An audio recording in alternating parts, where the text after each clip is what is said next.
T V sound ಹಾಕೊಂಡು ಕೂತಿದ್ನಲ್ಲ ಅಂತ ಹಾಲಿಗೆ ತಗೊಂಡೋಗ್ಲಿಲ್ಲ ಅವತ್ತು ನಾನು. ರ್ಯಾಬಿಟ್ಟು ಅದು ಎಲ್ಲ ತೋರಿಸ್ತೀನಿ ರೀ ಒಂದ್ಸರಿ. ಇದು ಮಾಡಿಬಿಟ್ಟು ಅದು ಇವಾಗ ತೆಗೆದ್ರೆ ನನ್ನ ಕೈಗೆ ಸಿಗಲ್ಲ, ಓಡ್ಬಿಡುತ್ತೆ. ಅದು ಸೋಫಾ ಕೆಳಗಡೆ ಬರಲ್ಲ, ಅದು ಎಳಿಬೇಕು. ಹೌದಾ? ಹ್ಞೂ, ಅದಕ್ಕೆ ಅದು ಡೋರ್ ನಾನು ಅದಕ್ಕೆ ಅದನ್ನೆಲ್ಲ ತೆಗಿಲಿಲ್ಲ, ನಿಮಗೆ ತೆಗೆದು ತೋರಿಸ್ತೀನಿ ರೀ. ಆ ರೂಮಲ್ಲೆಲ್ಲ ಕ್ಲೋಸ್ ಮಾಡಿಬಿಟ್ಟಿದ್ದೀನಿ. ಇದೊಂದು ರೂಮಾ ಇದು ನಾವು ಕೂತಿದ್ದೀರ, ನಾನಿರೋ ರೂಮ್ ಇದು, ಆಯಿತಾ? ಅಲ್ಲಿ ಆ ರೂಮಲ್ಲಿರೋದು ರ್ಯಾಬಿಟು ಆ ಕಡೆ ಪಕ್ಕದ ರೂಮಲ್ಲಿ ಕೂಡ ಹಾಕಿದ್ದೀವಿ. ಅದೇನು ಮಾಡುತ್ತೆ ಅಂದರೆ ಫ್ರೀಯಾಗಿರಲಿ ಅಂತ ಬಿಟ್ಟಿದ್ದೀವಿ. ಈಚೆ ಬಂದುಬಿಟ್ರೆ ಸಿಗಲ್ಲ ಸಿಸ್ಟರ್, ಓಡೋಕೆ ಸೋಫಾ ಕೆಳಗಡೆ ತೂರ್ಬಿಡುತ್ತೆ. ಕರಿಬೇಕು, ಹಿಂಸೆ ಮಾಡಿ ಮಾಡಿ ಏನಾದರೂ ತೋರಿಸಿ ಅದನ್ನು ಈಚೆ ಕರ್ಸೋಷ್ಟಲ್ಲಿ ಸಾಕಾಗ್ಬಿಡುತ್ತೆ. ಟಿ ವಿ ವೈರ್ ಹತ್ರ ಎಲ್ಲ ಓಡ್ಬಿಡೋದು ಸಂದಿಲಿ, ಆ ಥರ ಮಾಡುತ್ತೆ. ಹೌದಾ ಸಿಸ್ಟರ್? ನಾವು ಎಲ್ಲ ಕ್ಲೀನ್ ಮಾಡಿದ ಮೇಲೆ ರೇಷನ್ ತಗೊಬಂದಿರೋದು, ಇಲ್ಲ ಅಂದರೆ ಮತ್ತೆ ತೆಗೆದಿಡಬೇಕು ಸಿಸ್ಟರ್. ಇಲ್ಲ, ಅದು ಏನಾಯ್ತು ಗೊತ್ತಾ, ಮೊದಲು ಅವತ್ತು ನಾನು ಖಾಲಿಯಾಗಿದೆ ಅಂತ ಗೊತ್ತಾದ ತಕ್ಷಣ ಇವ್ರೇನು ಮಾಡಿದ್ರು, ತಗೊಬಂದಿಟ್ರು. ನಾನೇನು ಮಾಡಿದ್ದೀನಿ ಈಗ, ಅದನ್ನೆಲ್ಲ ತೆಗೆದು ಒಳಗಡೆ ಇಟ್ಬಿಟ್ರೆ, ರೇಷನ್ ಅಂದರೆ ಒಂದು ಅಕ್ಕಿ ಮಾತ್ರ ತಂದಿದ್ದಾರೆ ಅಷ್ಟೇ, ಬೇರೆದೆಲ್ಲ ತಂದಿಲ್ಲ. ಆ ಚೀಲಗಳಿರೋದು ಅಕ್ಕಿದು ಮಾತ್ರ. ಅಲ್ಲಿ ಒಳಗಡೆಗೆ ಇಟ್ಟರೆ ನಾನೇನು ಗೊತ್ತಾ, ಮತ್ತೆ ಆ ಸೆಲ್ಫಲ್ಲಿ ಎಲ್ಲ ಇಳಿಸ್ಬೇಕು ನಾನೇ. ಅದಕ್ಕೆ ಏನು ಮಾಡಿದ್ದೀನಿ, ನಾನು ಇವಾಗ ನಾಳೆ ನೋಡೋಣ, ನಾಳೆ ಅಂದರೆ ಕ್ಲೀನ್ ಮಾಡಿಕೊಡ್ತೀನಿ ಅಂತಂದರೆ ಅಡುಗೆ ಮನೆಯದೆಲ್ಲ ಇಳಿಸ್ಬಿಡ್ತೀನಿ. ಇಳಿಸೆಲ್ಲ ಕ್ಲೀನ್ ಮಾಡ್ಕೊಬಿಟ್ಟು ಆ ಬಾಕ್ಸ್ಗಳ್ಗೆ ಹಾಕಿ ಇಟ್ಬಿಡೋದು, ಆ ಥರ. ಅಲ್ಲಿ ಒಳಗಡೆ ಅದು ಜಾಗ ಈಗೆಲ್ಲ ಕಮ್ಮಿ ಇರೋಷ್ಟು ತೆಗೆದುಬಿಡಬೇಕು ಅನ್ನಿಸ್ಬಿಟ್ಟೈತೆ. ಅಷ್ಟು ಸಾಮಾನುಗಳು ಇಟ್ಕೊಬಿಟ್ಟಿದ್ದೀವಿ 4 ಜನಕ್ಕೆ. ಆ ಓವನ್ನು ಅವು ಇವು ಎಲ್ಲ ಆ ಸೆಲ್ಫಲ್ಲಿ ಫುಲ್ ಇದಾಗ್ಬಿಡೈತೆ. ಅವೆಲ್ಲ ತೆಗಿಬೇಕಂದ್ರೆ ನಾಳೆ ಎಲ್ಲ ಪಾತ್ರೆಗಳು ತೆಗೆದಿಟ್ಬಿಟ್ಟು ಸ್ವಲ್ಪ ಇಟ್ಕೊಂಡು ಮೇಲಕ್ಕೆ ಹಾಕ್ಬಿಡ್ಬೇಕು ಈ ಸರಿ. ಅಷ್ಟು ಬೇಜಾರಾಗ್ಬಿಟ್ಟೈತೆ ಸಿಸ್ಟರ್. ಏನು ಸುಮ್ಮನೆ ತುಂಬ್ಕೊಂಡು ಮಡಿಕತಾ ಇರ್ತೀವಿ ಅಡುಗೆ ಮನೇಲಿ. ಕ್ಲೀನ್ ಮಾಡಬೇಕಾದ್ರೆ ತಲೆನೋವು ಅವೆಲ್ಲ. ಹಂಗೂ ನಮ್ಮ ಅಕ್ಕನ ವಾರಗತಿ ಬಂದಾಗ ಏನಕ್ಕೆ ಇದೆಲ್ಲ ಮಡಿಕತೀಯ ಅಂತಾರೆ. ಅಲ್ಪ ಕಾಣಿಸ್ತೀವಿ ಸಿಸ್ಟರ್, ಸ್ವಲ್ಪ ಕಾಣಿಸ್ತಾ. ಅದೇ ಅಲ್ಲಿ ಡೋರ್ ಎಲ್ಲ ಕ್ಲೋಸ್ ಮಾಡಿದೆ, ಕಿಟಕಿ ಎಲ್ಲ ಕ್ಲೋಸ್ ಮಾಡಿಬಿಟ್ಟಿದ್ದೀನಿ ಗಾಳಿಗೆ. ಅದಕ್ಕೆ ನಿಮಗೆ ಆ ಬೆಳಕು ಕಾಣಿಸ್ತಾ ಇಲ್ಲ ಅಲ್ಲಿ. ಇರಿ, ನಾನೊಂದ್ಸರಿ ಲೈಟ್ ಹಾಕ್ಬಿಟ್ಟು ಎಲ್ಲನೂ ಇದು ಮಾಡ್ಬಿಟ್ಟು ತೋರಿಸ್ತೀನಿ.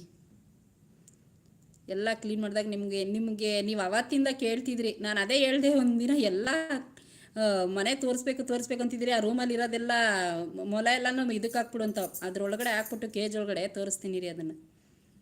ಇದೊಂದು ರೂಮು, ಅದೊಂದು ರೂಮು, ಮತ್ತು ಎದುರುಗಡೆ ಒಂದು ರೂಮು. ಹಾಲು ಅಷ್ಟೇ, ಹಾಲು ಅಡುಗೆ ಮನೆ. ಹೊರಗಡೆನೂ ಸ್ವಲ್ಪ ಜಾಗ ಇದೆ, ಹೊರಗಡೆ ದೊಡ್ಡದಾಗಿದೆ ಜಾಗ, ದೊಡ್ಡದು ಬಿಟ್ಟಿದ್ದಾರೆ. ತೋರಿಸ್ತೀನಿ ರೀ ಒಂದು ಸರಿ. ಇದು 40-50 ಅನಿಸುತ್ತೆ ಸಿಸ್ಟರ್ ಸೈಟು. 40-50 ಇರ್ಬೋದೇನೋ. ಅದಕ್ಕೆ ಸ್ವಲ್ಪ ದೊಡ್ಡ ಮನೆಗಳು. ಈ ಮನೆ ಎಷ್ಟಿದೆಯೋ ಅದ್ರ ಪಕ್ಕ ಅರ್ಧ ನಮ್ಮ ಮನೆ ಸೈಡ್ ಆ ಕಡೆಗೆ ಜಾಗ ಬಿಟ್ಟಿದ್ದಾರೆ. ಮೆಟ್ಲು ಈ ಥರ ಹೋಗಿ ಹಿಂಗೆ ಹತ್ತಿ ಮತ್ತೆ ಮೇಲಕ್ಕೆ ಹೋಗೋ ಥರ ಮಾಡಿದ್ದಾರೆ. ಒಂದು ಅರ್ಧ ಜಾಗ ಮೆಟ್ಲಿಗೇನೆ ಬಿಟ್ಬಿಟ್ಟಿದ್ದಾರೆ, ಅಷ್ಟು ಜಾಗ ಬಿಟ್ಟಿದ್ದಾರೆ ಸೈಡ್. ಓನರ್ ಇರೋಕ್ಕೆ ಕಟ್ಕೊಂಡಿದ್ರಂತೆ, ಆದರೆ ಅವ್ರ ಹೆಂಡತಿ ಈ ಸೈಡ್ ಇರಲ್ಲ ಅಂದಿದ್ದಕ್ಕೆ ಅವ್ರು ಅಲ್ಲೋಗಿದ್ದಾರೆ. ಅವ್ರು ಹೇಳ್ತಾಯಿದ್ರು, ನಮ್ಮ ಮನೆ ಇರಲ್ಲ ಅಂದರು ಈ ಸೈಡಲ್ಲಿ, ಅದಕ್ಕೆ ಅಲ್ಲಿ ಹೋಗಿದ್ದೀವಿ ಅಂತ. ಇಲ್ಲೆಲ್ಲ ಸೈಟ್ಗಳು ದೊಡ್ಡದೇನೆ ಸಿಸ್ಟರ್, ಸ್ವಲ್ಪ 40-50 ಸೈಟೇ ಆ ಥರ. ನಮ್ಮ 4 ಜನಕ್ಕೆ ಇದು ದೊಡ್ಡದೇನೆ, ಆದರೆ ನಮಗೆ ಅಲ್ಲಿ ಸೆಟ್ ಆಗಲಿಲ್ಲ ಅಂತ ಅಂದ್ಬಿಟ್ಟು ಇಲ್ಲಿ ಬಂದಿದ್ದೀವಿ. ನೋಡೋಣ, ಇನ್ನೊಂದು ಸ್ವಲ್ಪ ದಿನ ಚೇಂಜ್ ಮಾಡ್ಕೋಬೇಕು ಆಮೇಲೆ. ಬಟ್ ಮನೆಯೇ 4 ಜನಕ್ಕೆ ದೊಡ್ಡದೇ ಇದು.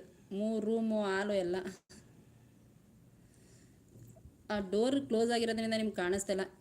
ಲೈಟೆಲ್ಲ ಹಾಕ್ತಾಗ ತೋರಿಸ್ತೀನಿ ರೀ ಒಂದಿನ. ಹಿಂಗೆ ಬೆಳಗಿನ ಟೈಮ್ ತೋರಿಸ್ತೀನಿ, ನೈಟಲ್ಲಿ ಕಾಣಿಸಲ್ಲ ಸರಿಗೆ. ಟಿ ವಿ ಸೌಂಡ್ ಎಲ್ಲ ಇರುತ್ತೆ, ಬೆಳಗಿನ ಟೈಮ್ ತೋರಿಸ್ತೀನಿ. ಇನ್ನೇನಂತಂದರೆ ತಂದು ಇಟ್ಕೊಬಿಡ್ಬೇಕು ಮೊದಲು ಅಂತ ಅವ್ರಂಗೆ ತಂದು ಇಟ್ಟಿರೋದು. ನಾನು ನೋಡೋಣ, ಎಲ್ಲ ಕ್ಲೀನ್ ಮಾಡಿಬಿಟ್ಟು ಇಟ್ಕೊಳ್ಳೋಣ. ಸಿಸ್ಟರ್, ಇವತ್ತು ಓಪನ್ ಮಾಡೇ ಇಲ್ವಾ ಪಾರ್ಲರು?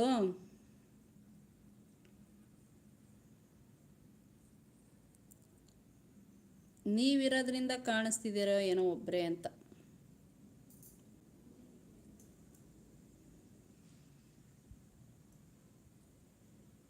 ಓಕೆ ಸಾರಿ, ಹೋಗಬೇಕು ಪೂಜೆಗೆ. ಹೋಗಿ ಟೈಮ್ ಆಯಿತು, ಹೋಗಿ. ಬಾಯ್.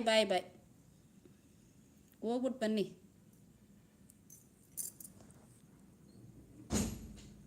ನೋಡ್ತೀನಿ, ನಾನೇನಾರು ಮಲಗಿಲ್ಲ, ನಿಮ್ಮ ನೋಟಿಫಿಕೇಷನ್ ಬಂತು ಅಂದರೆ ಇದು ಮಾಡ್ತೀನಿ. ಮಲಗಿಬಿಟ್ಟಿದ್ರೆ ಗೊತ್ತಾಗಲ್ಲ. ಒಂದೊಂದ್ಸರಿ ಫೋನ್ ಹಿಡ್ಕೊಂಡೇ ನಿದ್ದೆ ಬಂದ್ಬಿಡುತ್ತೆ ಸಿಸ್ಟರ್, ಗೊತ್ತೇ ಆಗಲ್ಲ. ಬಾಯ್ ಸಿಸ್ಟರ್, ಬಾಯ್. ಹೋಗ್ಬಿಟ್ಟು ಬನ್ನಿ.